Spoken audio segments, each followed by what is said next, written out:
In this video, I'll explore a few different techniques to enhance the impact of your abstract paintings. Hey everyone, it's Chris Loud. I'm going to begin with 3 very quick abstract painting demos that are all based on the same simple prompt. Then I'll take you through the adjustments I made a day later to try and enhance their impact and make them more engaging. The guidelines for the prompt are simple. I gave myself 15 minutes per painting. I could choose 2 primary colors to use, plus black and white, and the goal was to focus on creating an intuitive abstract painting with an engaging composition. If you're looking for more prompts like this, check out the link to the 50 abstract warm-up painting prompts download in the description. So the 2 colors I chose were Nova Colors Fluorescent Blue and Cadmium Yellow Medium. And the main reason I chose Fluorescent Blue was that I bought it about a year ago and realized I'd never even opened it. And I thought this would be a great time to give it a try.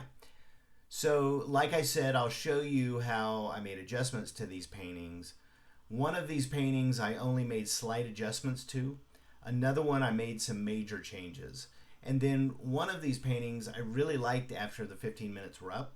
I let it sit for a day and still really liked it, so I didn't make any adjustments to it. Oh, as a side note, I'll be interested to find out if anyone sees the face of a ghost in the second painting. I saw it when I played the video back and actually kind of thought it was a little creepy. Another person I showed the painting to saw it, but another person I showed didn't see it at all, even after I pointed it out. So let me know if you see it. And a hint, it's easiest to see when I'm pulling the tape off of the second painting. A quick note about why I use the same prompt for all 3 paintings in this exercise. Using the same prompt several times is an excellent way for us to push our creativity and see how versatile a single idea can be by kind of exploring different interpretations and outcomes. And for fun on the third piece, I decided to randomly toss a couple of acrylic skins onto the page, fix them where they landed, and see if I could work those in. And before I forget, if you like this video, feel free to give it a thumbs up. If you'd like to see more videos like this, feel free to subscribe. And as always, if you have any feedback or questions, I'd love for you to leave me a comment. And let me know if you see the ghost face, or really just a face. It doesn't necessarily have to be a ghost. So this exercise challenges us to be more flexible with our thinking, to adjust our approach for each painting while sticking to the core guidelines. It's a great way to break out of creative habits and try something new. And the 15-minute time limit for each painting is perfect for a quick creative boost. It's an efficient way to get your creative juices flowing without spending hours on a single piece. And this is a great opportunity to practice painting and then coming back to it and working on enhancing those paintings. So right now I'm just using a fine tip applicator to put some lines down. And a Posca marker to put some stripes in. Just trying to create some more interest in this before the 15 minutes is up. So take the tape off and I'll put it back on to work on it here in a minute. The second painting, this is the one that I didn't really come back to again. I shouldn't say that. I came back to it the next day, but I didn't really make any adjustments. I was looking at it. I saw a few things I possibly could do, but I liked it in its kind of raw state. I thought it had some energy and it had some potential for possibly playing with a larger painting on a canvas, and I didn't want to pull away from where it was.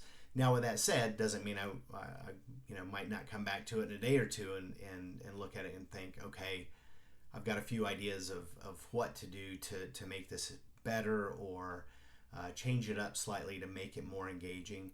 But right now, I really liked, like I said, kind of the raw energy that this one had.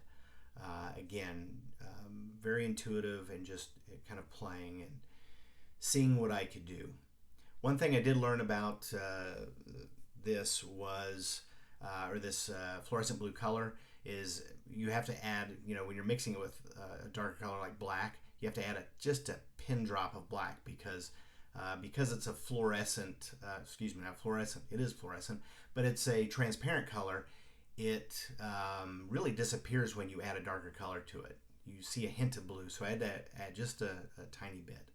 So see if you can see a face here when I take the tape off of this one. And I'm just using some color shapers, some smaller color shapers to make these little dashes and dots.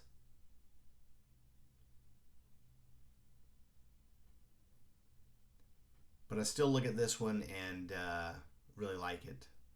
So check it out here, and then as I'm pulling the tape off, see if you can see a face anywhere in this. So like I said, on this third piece, I went ahead and threw some pieces of acrylic skin down, just randomly tossed them down and fixed them wherever they landed, just to give myself a little extra challenge on this one to see if I could make those work and kind of fit those in. If you haven't seen the video I did on acrylic skins, I'll leave a link to those, to that video in the description. You can check that out to learn more about those. So let's talk about a few different techniques to enhance the impact of your abstract paintings. Number one, do nothing. Now, I get it. This doesn't seem like an active step to making a painting better, but let me explain. A lot of times we've been looking at a painting just long enough that we can't see it for what it is. We only see what we perceive to be flaws and are quick to try and fix those while looking past the positive aspects of the painting.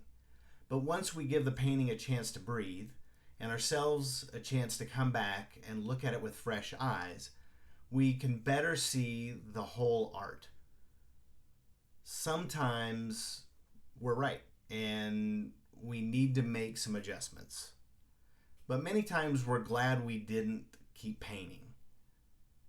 We have to give ourselves time to adjust and turn the painting around a little bit, look at it at different orientations, and see it with fresh eyes.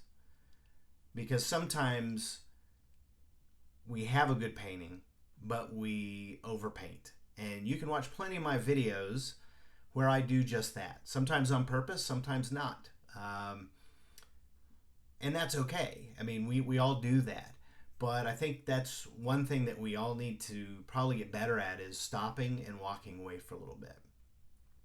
Number two, enhancing texture. Introduce additional layers of paint, texture, or mixed media elements to create more depth and tactile interest.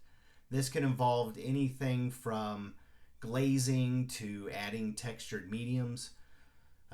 Try adjusting the intensity or pattern of textures to better suit the overall composition. Smoothing or roughening certain areas can change the feel of the piece. Number three, refine your color palette. If the painting feels a little flat, consider increasing the contrast between colors. Adding darker or lighter tones can make elements pop and add depth. Try adjusting the color palette to create a more harmonious effect. You might shift the hue, the saturation, or the value of certain areas to ensure the colors work well together. And adding a small amount of a bold or contrasting color to create visual interest and break up large areas of similar tones.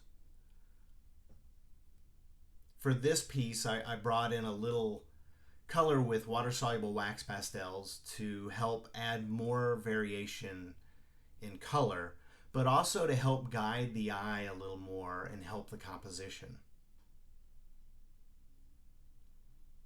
So number four, fine-tuning details. Small, intricate details can draw the viewer in and keep them engaged. So Consider adding or tweaking fine lines or subtle patterns or small shapes to enrich the visual experience. And edit out unnecessary elements if need be. So remove or simplify areas that feel too busy, or if you feel those areas that distract from the overall composition. So remember, sometimes less is more. And in this painting, there's a lot going on, but I didn't feel it pulled away from the piece. I just needed to play with the details a little bit and add some more color. So you can see me adding a little bit of color to that centerpiece and trying to make that circle have slightly more form to it than it did. And I think overall that helped adjust this one to make it more engaging. And I think adding that color, that water soluble wax pastel, and kind of blending that with some water into the painting really helped that work and make this piece pop a little bit more. So number 5, adjusting the composition. Like this one, I had to do some major adjusting here. So shift, resize, add or remove elements and shapes within the painting to create a more balanced composition. This could involve moving shapes or adjusting their proportions, or even adding new elements to guide the viewer's eye more effectively. This particular painting, after the 15 minutes, I really didn't feel had a very strong composition. So enhance or introduce focal points by adding contrast, either through color or value or texture. This can help direct the viewer's attention and create a more engaging visual journey. And I didn't feel like there was a journey at all really going on in this. I shouldn't say at all, but not much of one. So this painting had, a very weak composition after the first 15 minutes. So composition, like I said, was a major focus for me to enhance this one. So number 6, adjusting lines and shapes.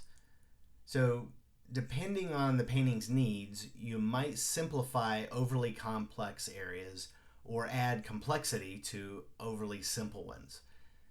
This painting, after 15 minutes, it wasn't a complex painting by any stretch of the imagination. It wasn't a great painting by any stretch of the imagination, but there was a lot on the page. There was a lot of paint on the page. So this is one that I felt like I needed to kind of simplify the background a little bit in some of those areas. So this could involve refining shapes, adjusting their sharpness, or altering their relationship to each other. And emphasize, or for that matter, de-emphasize lines to create a more dynamic composition. Stronger lines can lead the eye through the painting, while softer lines can create a sense of calm. And in this particular painting, I definitely used lines and shapes to try and pull something out of the background that was there. So number 7, introduce negative space. Adding more negative space to give elements room to breathe can help in clarifying the composition and making it less cluttered. And like I said, I didn't think this was really cluttered, but there was not much going on with all of the colors that were in the background. So using lines and shapes and then applying some negative space painting really helped me adjust the relationship between positive and negative space to enhance the overall harmony of the piece. I even worked the negative space more after this video, and I'll show you the final piece shortly, where I took away even more of the negative space from this. And then number 8, experiment with techniques. Use different application techniques like splattering, dripping, or blending to add energy and movement to the painting. Introduce other materials like collage elements, metallics or non-traditional tools to add unexpected textures and visual interest. So here's some close-ups of the first painting, and then I'll show you the final painting in different orientations here. And I ended up really liking this painting by the end. I think the adjustments I made really worked. Here is the second painting where I didn't do anything. I just left it. And again, I think this one has a very interesting composition and something that I will look at again to possibly work into a larger canvas. Maybe not exactly like this, but something along these lines. And then here are some close-ups of the final piece. And like I said, you'll see here when I show you the full painting where I even worked more of the negative space.